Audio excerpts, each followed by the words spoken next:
ಓಂ ಶಾಂತಿ. ಇಂದಿನ ದಿನಾಂಕ 1/7/2024. ಪ್ರಾರ್ಥಮುರಳಿ ಬಾಪ್ತಾದ ಮಧುಬನ. ಮಧುರ ಮಕ್ಕಳೇ, ಶಾಂತಿಧಾಮವು ಪಾವನ ಆತ್ಮಗಳ ಮನೆಯಾಗಿದೆ. ಆ ಮನೆಗೆ ಹೋಗಬೇಕೆಂದರೆ ಸಂಪೂರ್ಣ ಪಾವನರಾಗಿ. ಪ್ರಶ್ನೆ: ತಂದೆಯು ಎಲ್ಲ ಮಕ್ಕಳಿಗೆ ಯಾವ ಗ್ಯಾರಂಟಿ ಕೊಡುತ್ತಾರೆ? ಉತ್ತರ: ಮಧುರ ಮಕ್ಕಳೇ, ನೀವು ನನ್ನನ್ನು ನೆನಪು ಮಾಡಿದರೆ ನಾನು ನಿಮ್ಮನ್ನು ಶಿಕ್ಷೆಗಳನ್ನು ಅನುಭವಿಸದೆ ಮನೆಗೆ ಕರೆದುಕೊಂಡು ಹೋಗುತ್ತೇನೆಂದು ಗ್ಯಾರಂಟಿ ಕೊಡುತ್ತೇನೆ. ನೀವು ಒಬ್ಬ ತಂದೆಯೊಂದಿಗೆ ಮನಸ್ಸನ್ನಿಡಿ. ಈ ಹಳೆಯ ಪ್ರಪಂಚವನ್ನು ನೋಡಿಯೂ ನೋಡದಂತಿರಿ. ಈ ಪ್ರಪಂಚದಲ್ಲಿರುತ್ತಾ ಪವಿತ್ರರಾಗಿ ತೋರಿಸಿ. ಆಗ ತಂದೆಯು ನಿಮಗೆ ವಿಶ್ವದ ರಾಜ್ಯ ಭಾಗ್ಯವನ್ನು ಅವಶ್ಯವಾಗಿ ಕೊಡುತ್ತಾರೆ. ಓಂ ಶಾಂತಿ. ಆತ್ಮಿಕ ಮಕ್ಕಳೊಂದಿಗೆ ಆತ್ಮಿಕ ತಂದೆಯು ಕೇಳುತ್ತಿದ್ದಾರೆ. ಇದಂತೂ ಮಕ್ಕಳಿಗೆ ಗೊತ್ತಿದೆ. ತಂದೆಯು ನಾವು ಮಕ್ಕಳನ್ನು ಮನೆಗೆ ಕರೆದುಕೊಂಡು ಹೋಗುವುದಕ್ಕಾಗಿ ಬಂದಿದ್ದಾರೆ. ಅಂದ ಮೇಲೆ ಈಗ ಮನೆಗೆ ಹೋಗುವ ಬಯಕೆ ಇದೆಯೇ? ಅದು ಎಲ್ಲ ಆತ್ಮಗಳ ಮನೆಯಾಗಿದೆ. ಇಲ್ಲಿ ಎಲ್ಲ ಜೀವಾತ್ಮರಿಗೆ ಒಂದೇ ಮನೆಯಲ್ಲ. ಇದಂತೂ ತಿಳಿದುಕೊಂಡಿದ್ದೀರಿ. ತಂದೆಯೂ ಬಂದಿದ್ದಾರೆ. ತಂದೆಯನ್ನು ನಿಮಂತ್ರಣದ ಮೇರೆಗೆ ನಮ್ಮನ್ನು ಮನೆ ಅಥವಾ ಶಾಂತಿಧಾಮಕ್ಕೆ ಕರೆದುಕೊಂಡು ಹೋಗಿ ಎಂದು ಕರೆದಿದ್ದೀರಿ. ಈಗ ತಂದೆಯು ತಿಳಿಸುತ್ತಾರೆ, ತಮ್ಮ ಮನಸ್ಸನ್ನು ಕೇಳಿಕೊಳ್ಳಿ. ಏ ಆತ್ಮರೇ, ನೀವು ಪತಿತರು ಅಲ್ಲಿಗೆ ಹೋಗಲು ಹೇಗೆ ಸಾಧ್ಯ? ಪಾವನರಂತೂ ಅವಶ್ಯವಾಗಿ ಆಗಬೇಕಾಗಿದೆ. ಈಗ ಮನೆಗೆ ಹೋಗಬೇಕಾಗಿದೆ. ಮತ್ತೇನು ಹೇಳುವಂತಿಲ್ಲ. ಭಕ್ತಿ ಮಾರ್ಗದಲ್ಲಿ ನೀವು ಇಷ್ಟೊಂದು ಸಮಯದಿಂದ ಪುರುಷಾರ್ಥ ಮಾಡಿದ್ದೀರಿ. ಏತಕ್ಕಾಗಿ? ಮುಕ್ತಿಗಾಗಿ. ಅಂದ ಮೇಲೆ ಈಗ ತಂದೆಯು ಪ್ರಶ್ನಿಸುತ್ತಾರೆ, ಮನೆಗೆ ಹೋಗುವ ವಿಚಾರವಿದೆಯೇ? ಮಕ್ಕಳು ಹೇಳುತ್ತಾರೆ, ಬಾಬಾ, ಇದಕ್ಕಾಗಿಯೇ ನಾವು ಇಷ್ಟು ಭಕ್ತಿಯನ್ನು ಮಾಡಿದ್ದೇವೆ. ಇದು ಕೂಡ ಮಕ್ಕಳಿಗೆ ತಿಳಿದಿದೆ. ಎಲ್ಲ ಜೀವಾತ್ಮರನ್ನು ಕರೆದುಕೊಂಡು ಹೋಗಬೇಕಾಗಿದೆ. ಆದರೆ ಪವಿತ್ರರಾಗಿ ಮನೆಗೆ ಹೋಗಬೇಕಾಗಿದೆ. ನಂತರ ಪವಿತ್ರ ಆತ್ಮರೇ ಮೊಟ್ಟ ಮೊದಲು ಬರುತ್ತಾರೆ. ಅಪವಿತ್ರ ಆತ್ಮಗಳು ಶಾಂತಿಧಾಮದಲ್ಲಿರಲು ಸಾಧ್ಯವಿಲ್ಲ. ಈಗ ಯಾರೆಲ್ಲ ಕೋಟ್ಯಾಂತರ ಆತ್ಮಗಳಿದ್ದಾರೆಯೋ ಎಲ್ಲರೂ ಮನೆಗೆ ಅವಶ್ಯವಾಗಿ ಹೋಗಬೇಕಾಗಿದೆ. ಆ ಮನೆಗೆ ಶಾಂತಿಧಾಮ ವಾನಪ್ರಸ್ಥವೆಂದು ಹೇಳಲಾಗುತ್ತದೆ. ಪಾವನರಾಗಿ ಪಾವನ ಶಾಂತಿಧಾಮಕ್ಕೆ ಹೋಗಬೇಕಾಗಿದೆ. ಎಷ್ಟು ಸಹಜ ಮಾತಾಗಿದೆ. ಅದು ಆತ್ಮಗಳ ಪಾವನ ಶಾಂತಿಧಾಮವಾಗಿದೆ. ಸತ್ಯಯುಗವು ಜೀವಾತ್ಮರ ಪಾವನ ಸುಖಧಾಮವಾಗಿದೆ. ಇದು ಜೀವಾತ್ಮನ ಪತಿತ ದುಃಖಧಾಮವಾಗಿದೆ. ಇದರಲ್ಲಿ ತಬ್ಬಿಬ್ಬಾಗುವ ಮಾತೇ ಇಲ್ಲ. ಶಾಂತಿಧಾಮದಲ್ಲಿ ಎಲ್ಲ ಪವಿತ್ರ ಆತ್ಮಗಳು ನಿವಾಸ ಮಾಡುತ್ತಾರೆ. ಅದು ಆತ್ಮಗಳ ಪವಿತ್ರ ಪ್ರಪಂಚ, ನಿರ್ವಿಕಾರಿ ನಿರಾಕಾರಿ ಪ್ರಪಂಚವಾಗಿದೆ. ಇದು ಎಲ್ಲ ಜೀವಾತ್ಮರ ಹಳೆಯ ಪ್ರಪಂಚವಾಗಿದೆ. ಎಲ್ಲರೂ ಪತಿತರಾಗಿದ್ದಾರೆ. ಈಗ ತಂದೆಯು ಆತ್ಮಗಳನ್ನು ಪಾವನ ಮಾಡಿ ಪಾವನ ಪ್ರಪಂಚ ಶಾಂತಿಧಾಮದಲ್ಲಿ ಕರೆದುಕೊಂಡು ಹೋಗಲು ಬಂದಿದ್ದಾರೆ. ಮತ್ತೆ ರಾಜಯೋಗವನ್ನು ಯಾರು ಕಲಿಯುತ್ತಾರೆಯೋ ಅವರೇ ಪಾವನ ಸುಖಧಾಮದಲ್ಲಿ ಬರುತ್ತಾರೆ. ಇದಂತೂ ಬಹಳ ಸಹಜವಾಗಿದೆ. ಇದರಲ್ಲಿ ಯಾವುದೇ ಮಾತಿನ ವಿಚಾರ ಮಾಡಬಾರದು. ಬುದ್ಧಿಯಿಂದ ತಿಳಿದುಕೊಳ್ಳಬೇಕಾಗಿದೆ. ನಾವು ಆತ್ಮಗಳ ತಂದೆಯು ನಮ್ಮನ್ನು ಪಾವನ ಶಾಂತಿಧಾಮದಲ್ಲಿ ಕರೆದುಕೊಂಡು ಹೋಗಲು ಬಂದಿದ್ದಾರೆ. ಅಲ್ಲಿ ಹೋಗುವ ಯಾವ ಮಾರ್ಗವನ್ನು ಮರೆತು ಹೋಗಿದ್ದೇವೋ ಅದನ್ನು ಈಗ ತಂದೆಯು ತಿಳಿಸುತ್ತಿದ್ದಾರೆ. ಕಲ್ಪಕಲ್ಪದಲ್ಲಿಯೂ ನಾನು ಹೀಗೆಯೇ ಬಂದು ತಿಳಿಸುತ್ತೇನೆ. ಏ ಮಕ್ಕಳೇ, ಶಿವ ತಂದೆಯಾದ ನನ್ನನ್ನು ನೆನಪು ಮಾಡಿ.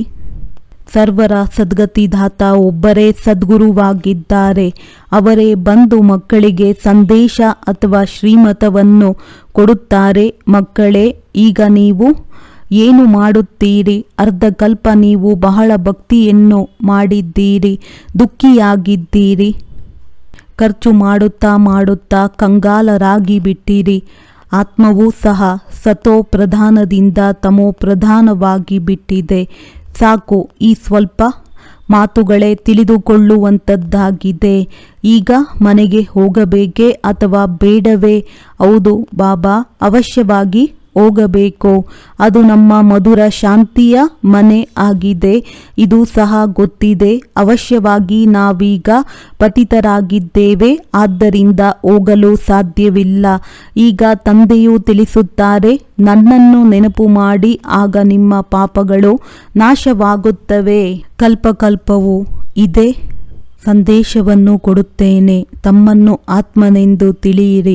ಈ ದೇಹವಂತೂ ಸಮಾಪ್ತಿಯಾಗಲಿದೆ. ಬಾಕಿ ಆತ್ಮಗಳಂತೂ ಮರಳಿ ಮನೆಗೆ ಹೋಗಬೇಕಾಗಿದೆ. ಅದಕ್ಕೆ ನಿರಾಕಾರಿ ಪ್ರಪಂಚವೆಂದು ಹೇಳುತ್ತಾರೆ. ಎಲ್ಲ ನಿರಾಕಾರಿ ಆತ್ಮಗಳು ಅಲ್ಲಿಯೇ ಇರುತ್ತಾರೆ. ಅದು ಆತ್ಮಗಳ ಮನೆಯಾಗಿದೆ. ನಿರಾಕಾರ ತಂದೆಯೂ ಸಹ ಅಲ್ಲಿರುತ್ತಾರೆ. ತಂದೆಯು ಅಲ್ಲಿಯೇ ಇರುತ್ತಾರೆ. ಅದು ಆತ್ಮಗಳ ಮನೆಯಾಗಿದೆ. ನಿರಾಕಾರ ತಂದೆಯೂ ಸಹ ಅಲ್ಲಿರುತ್ತಾರೆ. ತಂದೆಯು ಎಲ್ಲರಿಗಿಂತ ಕೊನೆಯಲ್ಲಿ ಬರುತ್ತಾರೆ, ಏಕೆಂದರೆ ಮತ್ತೆ ಎಲ್ಲರನ್ನೂ ಹಿಂತಿರುಗಿ ಮನೆಗೆ ಕರೆದುಕೊಂಡು ಹೋಗಬೇಕಾಗಿದೆ. ಒಬ್ಬ ಪತಿತ ಆತ್ಮವೂ ಸಹ ಇರುವುದಿಲ್ಲ. ಇದರಲ್ಲಿ ಯಾವುದೇ ತಬ್ಬಿಬ್ಬಾಗುವ ಅಥವಾ ಕಷ್ಟದ ಮಾತಿಲ್ಲ. ಏ ಪತಿತ ಪಾವನ, ಬಂದು ನಮ್ಮನ್ನು ಪಾವನ ಮಾಡು, ಜೊತೆ ಕರೆದುಕೊಂಡು ಹೋಗಿ ಎಂದು ಆಡುತ್ತಾರೆ. ಎಲ್ಲರ ತಂದೆಯಲ್ಲವೇ? ಮತ್ತೆ ಯಾವಾಗ ನಾವು ಹೊಸ ಪ್ರಪಂಚದಲ್ಲಿ ಪಾತ್ರವನ್ನಭಿನಯಿಸಲು ಬಂದಾಗ ಕಡಿಮೆ ಜನಸಂಖ್ಯೆ ಇರುತ್ತದೆ. ಬಾಕಿ ಇಷ್ಟೋ ಕೋಟ್ಯಾಂತರ ಆತ್ಮಗಳು ಎಲ್ಲಿರುತ್ತಾರೆ? ಮಕ್ಕಳಿಗೆ ತಿಳಿದಿದೆ, ಸತ್ಯಯುಗದಲ್ಲಿ ಕೆಲವರೇ ಜೀವಾತ್ಮರಿದ್ದರು. ಚಿಕ್ಕ ವೃಕ್ಷವಾಗಿತ್ತು, ನಂತರ ವೃದ್ಧಿಯಾಯಿತು. ವೃಕ್ಷದಲ್ಲಿ ಅನೇಕ ಧರ್ಮಗಳ ವಿಭಿನ್ನತೆ ಇದೆ. ಅದಕ್ಕೆ ಕಲ್ಪವೃಕ್ಷವೆಂದು ಹೇಳಲಾಗುತ್ತದೆ. ಒಂದು ವೇಳೆ ಏನೂ ಅರ್ಥವಾಗಿಲ್ಲವೆಂದರೆ ಕೇಳಬಹುದು. ಕೆಲವರು ಹೇಳುತ್ತಾರೆ, ಬಾಬಾ, ನಾವು ಕಲ್ಪದ ಆಯಸ್ಸು 5000 ವರ್ಷಗಳೆಂದು ಹೇಗೆ ನಂಬುವುದು? ಅರೆ, ತಂದೆಯಂತೂ ಸತ್ಯವನ್ನು ತಿಳಿಸುತ್ತಾರೆ. ಚಕ್ರದ ಕಾಲಾವಧಿಯನ್ನು ತಿಳಿಸಿದ್ದಾರೆ. ಈ ಕಲ್ಪದ ಸಂಗಮ ಯುಗದಲ್ಲಿಯೇ ತಂದೆಯು ಬಂದು ದೈವಿ ರಾಜಧಾನಿಯನ್ನು ಸ್ಥಾಪನೆ ಮಾಡುತ್ತಾರೆ. ಅದು ಈಗ ಇಲ್ಲ. ಸತ್ಯಯುಗದಲ್ಲಿ ಒಂದೇ ದೈವಿ ರಾಜಧಾನಿ ಇರುವುದು. ಈ ಸಮಯದಲ್ಲಿ ನಿಮಗೆ ರಚಯಿತ ಮತ್ತು ರಚನೆಯ ಜ್ಞಾನವನ್ನು ತಿಳಿಸುತ್ತಾರೆ. ತಂದೆಯು ಹೇಳುತ್ತಾರೆ, ನಾನು ಕಲ್ಪದ ಸಂಗಮ ಯುಗದಲ್ಲಿ ಬರುತ್ತೇನೆ. ಹೊಸ ಪ್ರಪಂಚದ ಸ್ಥಾಪನೆ ಮಾಡುತ್ತೇನೆ. ಹಳೆಯ ಪ್ರಪಂಚವು ಸಮಾಪ್ತಿಯಾಗಲಿದೆ. ನಾಟಕದನುಸಾರ ಹೊಸದರಿಂದ ಹಳೆಯದು, ಹಳೆಯದರಿಂದ ಹೊಸದಾಗುತ್ತದೆ. ಇದರ 4 ಭಾಗಗಳು ಸಮಾನವಾಗಿದೆ. ಇದಕ್ಕೆ ಸ್ವಸ್ತಿಕ್ ಎಂದು ಕರೆಯಲಾಗುತ್ತದೆ. ಆದರೆ ಏನೂ ತಿಳಿದುಕೊಂಡಿಲ್ಲ. ಭಕ್ತಿ ಮಾರ್ಗದಲ್ಲಿ ಹೇಗೆ ಗೊಂಬೆಯಾಟವನ್ನು ಆಡುತ್ತಿರುತ್ತಾರೆ. ಬಹಳಷ್ಟು ಚಿತ್ರಗಳಿವೆ. ದೀಪಾವಳಿಯಲ್ಲಿ ವಿಶೇಷವಾಗಿ ಅಂಗಡಿಯನ್ನು ತೆರೆಯುತ್ತಾರೆ. ಅನೇಕ ಚಿತ್ರಗಳಿವೆ. ಈಗ ನೀವು ತಿಳಿದುಕೊಂಡಿದ್ದೀರಿ, ಒಬ್ಬರು ಶಿವತಂದೆ ಮತ್ತು ನಾವು ಮಕ್ಕಳು. ಮತ್ತೆ ಇಲ್ಲಿಗೆ ಬಂದಾಗ ಲಕ್ಷ್ಮೀನಾರಾಯಣರ ರಾಜ್ಯ ಮತ್ತು ರಾಮ ಸೀತೆಯರ ರಾಜ್ಯ. ಅನಂತರ ಅನ್ಯ ಧರ್ಮದವರು ಬರುತ್ತಾರೆ. ಅವರೊಂದಿಗೆ ನೀವು ಮಕ್ಕಳ ಸಂಬಂಧವೇ ಇಲ್ಲ. ಅವರು ತಮ್ಮ ಸಮಯದಲ್ಲಿ ಬರುತ್ತಾರೆ. ಮತ್ತೆ ಎಲ್ಲರೂ ಹಿಂತಿರುಗಿ ಹೋಗಬೇಕಾಗಿದೆ. ನೀವು ಮಕ್ಕಳು ಸಹ ಮನೆಗೆ ಹೋಗಬೇಕಾಗಿದೆ. ಈ ಪೂರ್ಣ ಪ್ರಪಂಚವು ವಿನಾಶವಾಗಲಿದೆ. ಈಗ ಇದರಲ್ಲೇನಿರುವುದು?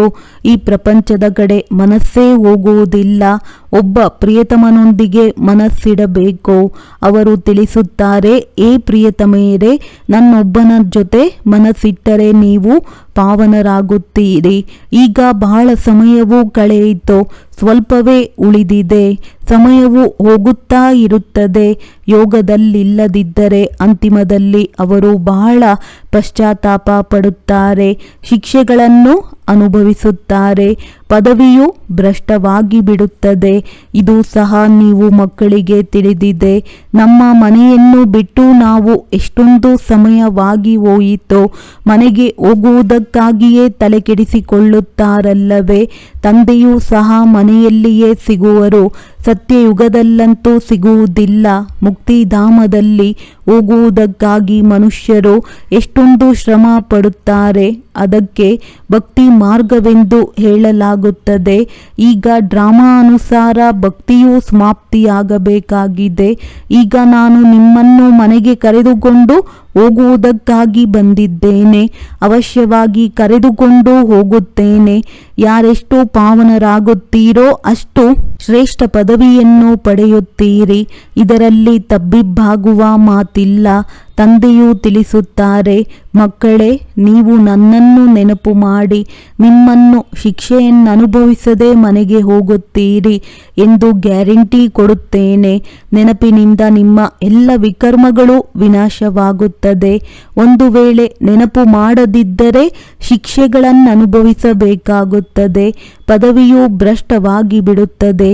ಇಡೀ 5,000 ವರ್ಷಗಳ ನಂತರ ನಾನು ಬಂದು ಇದನ್ನೇ ತಿಳಿಸುತ್ತೇನೆ. ನಾನು ಅನೇಕ ಬಾರಿ ನಿಮ್ಮನ್ನು ಹಿಂತಿರುಗಿ ಕರೆದುಕೊಂಡು ಹೋಗಲು ಬಂದಿದ್ದೆನು. ನೀವು ಮಕ್ಕಳೇ ಸೋಲು ಗೆಲುವಿನ ಪಾತ್ರವನ್ನು ಅಭಿನಯಿಸುತ್ತೀರಿ. ನಂತರ ನಾನು ಕರೆದುಕೊಂಡು ಹೋಗಲು ಬರುತ್ತೇನೆ. ಇದು ಪತಿತ ಪ್ರಪಂಚವಾಗಿದೆ. ಆದ್ದರಿಂದಲೇ ಪತಿತ ಪಾವನನೇ ಬನ್ನಿ. ನಾವು ವಿಕಾರಿ ಪತಿತರಾಗಿದ್ದೇವೆ, ಬಂದು ನಿರ್ವಿಕಾರಿ ಪಾವನರನ್ನಾಗಿ ಮಾಡಿ ಎಂದು ಆಡುತ್ತಾರೆ. ಇದು ವಿಕಾರಿ ಪ್ರಪಂಚವಾಗಿದೆ. ಈಗ ನೀವು ಮಕ್ಕಳು ಸಂಪೂರ್ಣ ನಿರ್ವಿಕಾರಿಗಳಾಗಬೇಕಾಗಿದೆ. ಯಾರು ಕೊನೆಯಲ್ಲಿ ಬರುವರೋ ಅವರು ಶಿಕ್ಷೆಗಳನ್ನು ಅನುಭವಿಸಿ ಹೋಗುತ್ತಾರೆ. ಆದ್ದರಿಂದ ಮತ್ತೆ ಬರುವುದೂ ಸಹ ಇಂತಹ ಪ್ರಪಂಚದಲ್ಲಿಯೇ, ಎಲ್ಲಿ 2 ಕಲೆಗಳು ಕಡಿಮೆಯಾಗಿ ಬಿಡುತ್ತವೆ. ಅವರಿಗೆ ಸಂಪೂರ್ಣ ಪವಿತ್ರರೆಂದು ಹೇಳುವುದಿಲ್ಲ.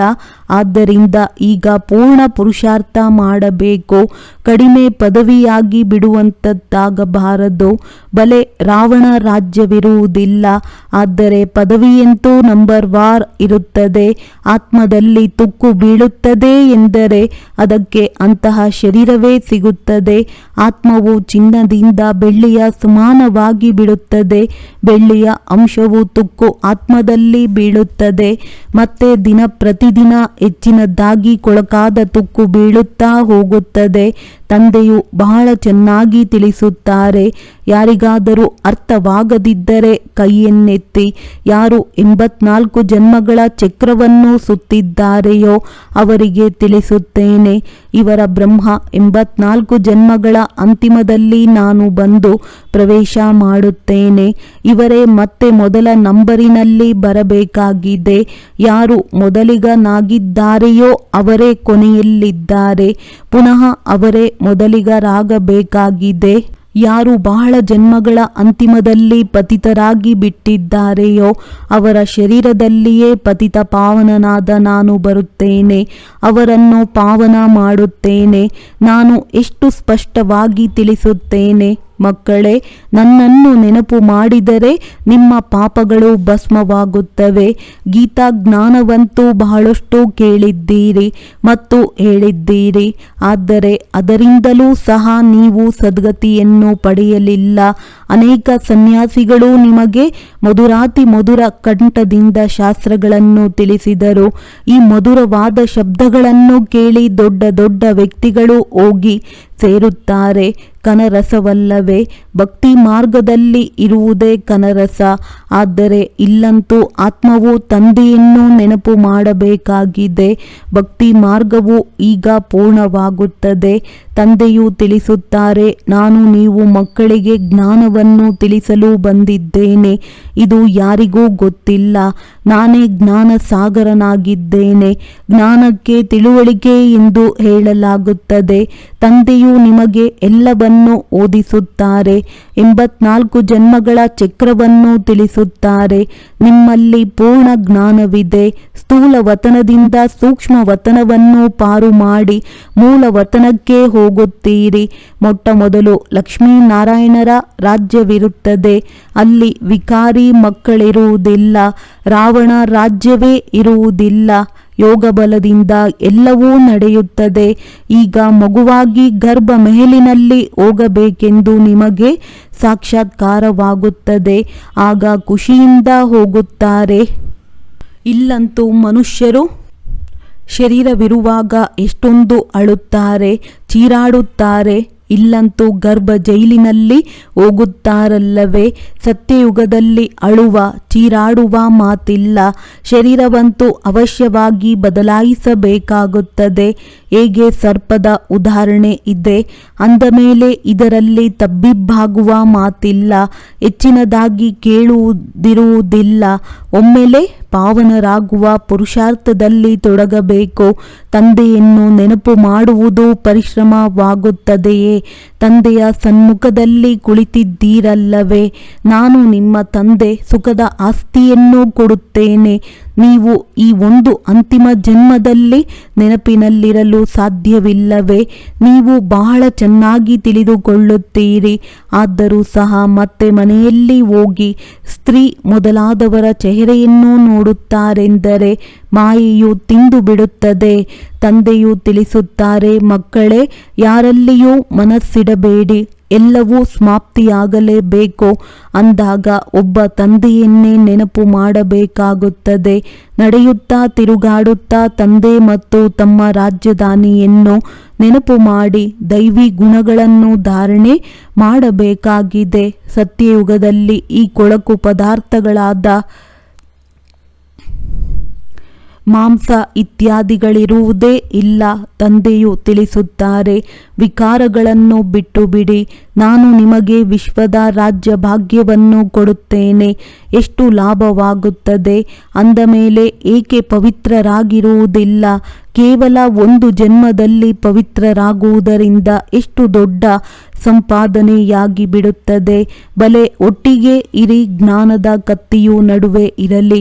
ಪವಿತ್ರರಾಗಿ ತೋರಿಸಿದರೆ ಎಲ್ಲರಿಗಿಂತ ತಮ್ಮ ಪದವಿಯನ್ನು ಪಡೆಯುತ್ತೀರಿ, ಏಕೆಂದರೆ ಬಾಲ ಬ್ರಹ್ಮಚಾರಿಗಳಾಗಿದ್ದೀರಿ. ಮತ್ತೆ ಜ್ಞಾನವೂ ಬೇಕು. ಅನ್ಯರನ್ನು ತಮ್ಮ ಸಮಾನ ಮಾಡಿಕೊಳ್ಳಬೇಕಾಗಿದೆ. ನಾವು ಹೇಗೆ ಒಟ್ಟಿಗೆ ಇದ್ದರೂ ಪವಿತ್ರರಾಗಿರುತ್ತೇವೆ ಎಂಬುದನ್ನು ಸನ್ಯಾಸಿಗಳಿಗೂ ತೋರಿಸಬೇಕಾಗಿದೆ. ಇವರಲ್ಲಂತೂ ಬಹಳ ಶಕ್ತಿ ಇದೆ ಎಂದು ತಿಳಿಯುತ್ತಾರೆ. ತಂದೆಯು ಹೇಳುತ್ತಾರೆ, ಈ ಒಂದು ಜನ್ಮದಲ್ಲಿ ಪವಿತ್ರರಾಗಿರುವುದರಿಂದ 21 ಜನ್ಮಗಳವರೆಗೆ ನೀವು ವಿಶ್ವದ ಮಾಲೀಕರಾಗುತ್ತೀರಿ. ಎಷ್ಟು ದೊಡ್ಡ ಬಹುಮಾನವೂ ಸಿಗುತ್ತದೆ. ಅಂದಾಗ ಏಕೆ ಪವಿತ್ರರಾಗಿದ್ದು ತೋರಿಸುವುದಿಲ್ಲ? ಇನ್ನು ಸ್ವಲ್ಪ ಸಮಯವೇ ಇದೆ. ತಂದೆಯ ಸಂದೇಶದ ಸದ್ದು ಕೇಳಿ ಬರುತ್ತದೆ, ಪತ್ರಿಕೆಗಳಲ್ಲಿಯೂ ಬರುತ್ತದೆ. ಈಗ ಅದರ ಚಿಹ್ನೆಗಳನ್ನಂತೂ ನೋಡಿದ್ದೀರಲ್ಲವೇ? ಒಂದು ಅಣುಬಾಂಬಿನಿಂದ ಯಾವ ಸ್ಥಿತಿ ಆಯಿತು? ಇಲ್ಲಿಯವರೆಗೆ ಆಸ್ಪತ್ರೆಯಲ್ಲಿದ್ದಾರೆ. ಈಗಂತೂ ಇಂತಹ ಅಣುಬಾಂಬುಗಳನ್ನು ತಯಾರಿಸುತ್ತಾರೆ. ಅದರಿಂದ ತಕ್ಷಣ ಸಮಾಪ್ತಿಯಾಗುತ್ತದೆ. ಯಾವುದೂ ಕಷ್ಟವಾಗುವುದಿಲ್ಲ. ಮತ್ತು ಇದು ರಿಹರ್ಸಲ್ಸ್ ಆಗಿ ನಂತರ ಫೈನಲ್ ಆಗುತ್ತದೆ. ಬಾಂಬು ಹಾಕಿದ ತಕ್ಷಣ ಸಾಯುತ್ತಾರೆಯೇ ಅಥವಾ ಇಲ್ಲವೇ ಎಂದು ನೋಡುತ್ತಾರೆ. ನಂತರ ಮತ್ತೊಂದು ಯುಕ್ತಿಯನ್ನು ರಚಿಸುತ್ತಾರೆ. ಆ ಸಮಯದಲ್ಲಿ ಆಸ್ಪತ್ರೆ ಮೊದಲಾದವುಗಳಿರುವುದಿಲ್ಲ. ಗಾಯಗೊಂಡವರಿಗೆ ಯಾರೂ ಕುಳಿತು ಸೇವೆ ಮಾಡುತ್ತಾರೆ. ಬ್ರಾಹ್ಮಣರಿಗೆ ತಿನ್ನಿಸುವವರೂ ಇಲ್ಲ, ಏಕೆಂದರೆ ಶ್ರಾದ್ದ ಮಾಡುವುದಕ್ಕೂ ಇರುವುದಿಲ್ಲ. ಬಾಂಬು ಹಾಕಿದರೆಂದರೆ ಎಲ್ಲವೂ ಸಮಾಪ್ತಿ. ಭೂಕಂಪದಲ್ಲಿ ಎಲ್ಲವೂ ಒಳಗೆ ಹೊರಟು ಹೋಗುತ್ತದೆ. ತಡವಾಗುವುದಿಲ್ಲ. ಇಲ್ಲಿ ಅನೇಕ ಮನುಷ್ಯರಿದ್ದಾರೆ. ಸತ್ಯಯುಗದಲ್ಲಿ ಬಹಳ ಕಡಿಮೆ ಜನಸಂಖ್ಯೆ ಇರುತ್ತದೆ. ಅಂದ ಮೇಲೆ ಇಷ್ಟೆಲ್ಲ ಜನಸಂಖ್ಯೆಯು ಹೇಗೆ ವಿನಾಶವಾಗಬಹುದು? ಮುಂದೆ ಹೋದಂತೆ ನೋಡಬೇಕಾಗಿದೆ. ಸತ್ಯಯುಗದಲ್ಲಂತೂ ಪ್ರಾರಂಭದಲ್ಲಿ 9 ಲಕ್ಷವಿರುತ್ತಾರೆ. ನೀವು ಫಕೀರರೂ ಆಗಿದ್ದೀರಿ. ತಂದೆಯೂ ಸಹ ನಿಮಗೆ ಪ್ರಿಯರಾಗಿದ್ದಾರೆ. ಈಗ ಎಲ್ಲವನ್ನೂ ಬಿಟ್ಟು ತಮ್ಮನ್ನು ಆತ್ಮನೆಂದು ತಿಳಿದುಕೊಂಡಿದ್ದೀರಿ. ಆದ್ದರಿಂದ ಇಂತಹ ಬಡವರಿಗೆ ತಂದೆ ಪ್ರಿಯವಾಗುತ್ತಾರೆ. ಸತ್ಯಯುಗದಲ್ಲಿ ಬಹಳ ಚಿಕ್ಕ ವೃಕ್ಷವಿರುತ್ತದೆ. ತಂದೆಯು ಬಹಳಷ್ಟು ತಿಳಿಸುತ್ತಾರೆ. ಯಾರೆಲ್ಲ ಪಾತ್ರಧಾರಿಗಳಿದ್ದಾರೆಯೋ ಅವರೆಲ್ಲರೂ ಅವಿನಾಶಿಯಾಗಿದ್ದಾರೆ. ತಮ್ಮ ತಮ್ಮ ಪಾತ್ರವನ್ನಭಿನಯಿಸಲು ಬರುತ್ತಾರೆ. ಕಲ್ಪಕಲ್ಪವೂ ನೀವೇ ಬಂದು ತಂದೆಯಿಂದ ವಿದ್ಯಾರ್ಥಿಗಳಾಗಿ ಓದುತ್ತೀರಿ. ನಿಮಗೆ ಗೊತ್ತಿದೆ, ತಂದೆಯು ನಮ್ಮನ್ನು ಪವಿತ್ರರನ್ನಾಗಿ ಮಾಡಿ ಜೊತೆ ಕರೆದುಕೊಂಡು ಹೋಗುತ್ತಾರೆ. ತಂದೆಯೂ ಸಹ ಡ್ರಾಮಾ ಅನುಸಾರ ಬಂಧಿತನಾಗಿದ್ದಾರೆ. ಎಲ್ಲರನ್ನೂ ಅವಶ್ಯವಾಗಿ ವಾಪಸ್ ಕರೆದುಕೊಂಡು ಹೋಗುತ್ತಾರೆ. ಆದ್ದರಿಂದ ಹೆಸರೇ ಆಗಿದೆ ಪಾಂಡವ ಸೇನೆ. ನೀವು ಪಾಂಡವರು ಏನು ಮಾಡುತ್ತಿದ್ದೀರಿ? ನೀವು ಪಾಂಡವರು ತಂದೆಯಿಂದ ನಂಬರ್ ವಾರ್ ಪುರುಷಾರ್ಥದನುಸಾರ ರಾಜ್ಯ ಭಾಗ್ಯವನ್ನು ಕಲ್ಪದ ಇಂದಿನ ತರಹ ಪಡೆಯುತ್ತಿದ್ದೀರಿ. ಒಳ್ಳೆಯದು. ಮಧುರಾತಿ ಮಧುರ ಅಗಲಿ ಮರಳಿ ಸಿಕ್ಕಿರುವಂತಹ ಮಕ್ಕಳ ಪ್ರತಿ ಮಾತ್ಪಿತಾ ಬಾಪ್ ದಾದಾರವರ ನೆನಪು, ಪ್ರೀತಿ ಹಾಗೂ ಸುಪ್ರಭಾತ. ಆತ್ಮೀಯ ಮಕ್ಕಳಿಗೆ ಆತ್ಮೀಯ ತಂದೆಯ ನಮಸ್ತೆ. ಧಾರಣೆಗಾಗಿ ಮುಖ್ಯ ಸಾರ: ತಂದೆಗೆ ಪ್ರಿಯರಾಗಲು ಪೂರ್ಣ ಭಿಕಾರಿಗಳಾಗಬೇಕಾಗಿದೆ. ದೇಹವನ್ನು ಸಹ ಮರೆತು ಸ್ವಯಂ ಅನ್ನು ಆತ್ಮವೆಂದು ತಿಳಿಯುವುದೇ ಭಿಕಾರಿಗಳಾಗುವುದಾಗಿದೆ. ತಂದೆಯಿಂದ ಅತಿದೊಡ್ಡ ಬಹುಮಾನವನ್ನು ಪಡೆಯಲು ಸಂಪೂರ್ಣ ಪಾವನರಾಗಿ ತೋರಿಸಬೇಕಾಗಿದೆ. ಹಿಂತಿರುಗಿ ಮನೆಗೆ ಹೋಗಬೇಕಾಗಿದೆ. ಆದ್ದರಿಂದ ಹಳೆಯ ಪ್ರಪಂಚದೊಂದಿಗೆ ಮನಸ್ಸನ್ನಿಡಬಾರದು. ಒಬ್ಬ ಪ್ರಿಯತಮನೊಂದಿಗೆ ಮನಸ್ಸನ್ನಿಡಬೇಕಾಗಿದೆ. ತಂದೆ ಮತ್ತು ರಾಜಧಾನಿಯನ್ನು ನೆನಪು ಮಾಡಬೇಕಾಗಿದೆ. ವರದಾನ: ಬ್ರಾಹ್ಮಣ ಜೀವನದಲ್ಲಿ ಸದಾ ಹಸನ್ಮುಖಿಗಳು ಮತ್ತು ಜಾಗರೂಕ ಮೂಡ್ನಲ್ಲಿರುವಂತಹ ಕಂಬೈನ್ಡ್ ಸ್ವರೂಪಧಾರಿ ಭವ. ಒಂದು ವೇಳೆ ಯಾವುದೇ ಪರಿಸ್ಥಿತಿಯಲ್ಲಿ ಪ್ರಸನ್ನತೆಯ ಮೂಡ್ ಪರಿವರ್ತನೆಯಾದರೆ ಅದನ್ನು ಸದಾ ಕಾಲದ ಪ್ರಸನ್ನತೆ ಎಂದು ಹೇಳಲಾಗುವುದಿಲ್ಲ. ಬ್ರಾಹ್ಮಣ ಜೀವನದಲ್ಲಿ ಸದಾ ಹಸನ್ಮುಖಿ ಮತ್ತು ಜಾಗರೂಕ ಮೂಡ್ ಇರಬೇಕು. ಮೂಡ್ ಬದಲಾವಣೆಯಾಗುತ್ತಿರಬಾರದು. ಯಾವಾಗ ಮೂಡ್ ಬದಲಾವಣೆಯಾಗುತ್ತಿರುತ್ತದೆ ಆಗ ಹೇಳುತ್ತಾರೆ, ನನಗೆ ಏಕಾಂತ ಬೇಕಾಗಿದೆ ಎಂದು. ಇಂದು ನನ್ನ ಮೂಡ್ ಈ ರೀತಿ ಇದೆ. ಯಾವಾಗ ಒಂಟಿಯಾಗಿರುವಿರಿ ಆಗ ಮೂಡ್ ಬದಲಾಗುತ್ತಿರುತ್ತದೆ. ಸದಾ ಕಂಬೈನ್ಡ್ ರೂಪದಲ್ಲಿದ್ದಾಗ ಮೂಡ್ ಬದಲಾಗುವುದಿಲ್ಲ. ಸ್ಲೋಗನ್: ಯಾವುದೇ ಉತ್ಸವ ಆಚರಿಸುವುದು ಅರ್ಥಾತ್ ನೆನಪು ಮತ್ತು ಸೇವೆಯ ಉತ್ಸಾಹದಲ್ಲಿರುವುದು. ಒಳ್ಳೆಯದು. ಓಂ ಶಾಂತಿ.